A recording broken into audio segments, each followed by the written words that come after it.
Matagumpay na nawasak ang isang drug den at naresto ang 3 individual na itinuturing na high-value targets matapos ang isang bypass operation na isinagawa ng PDEA Albay Provincial Office katuwang ang Legazpi City Police Station kahapon January 20, 2026 bandang alas 9 ng gabi sa Ligao City, Albay.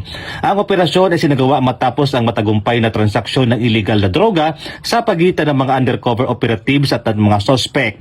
Sa isinagawang operasyon, nadakip ang 3 drug personalities na kilala lamang sa kanilang mga alias na Pisot na itinuturing na tagapamahala ng drug den, Jojo na isang empleyado ng drug den at Bert na isang bisita ng nasabing lugar.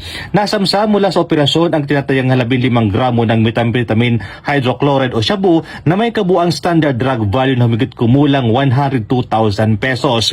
Ang mga narestong sospek ay maharap sa mga kasong paglabag sa Section 5, 6, 7, 11, 12 at 15, Article 2 ng Republic Act 2165 o ang Comprehensive Dangerous Drugs Act of 2002. Patuloy na pinapigting ng PDEA at ng kapulisan ang kanilang kampanya laban sa illegal na droga bilang bahagi ng pagsisikap ng pamahalaan na mapanatili ang kapayapaan at kaligtasan ng mga komunidad sa lalawigan ng Albay.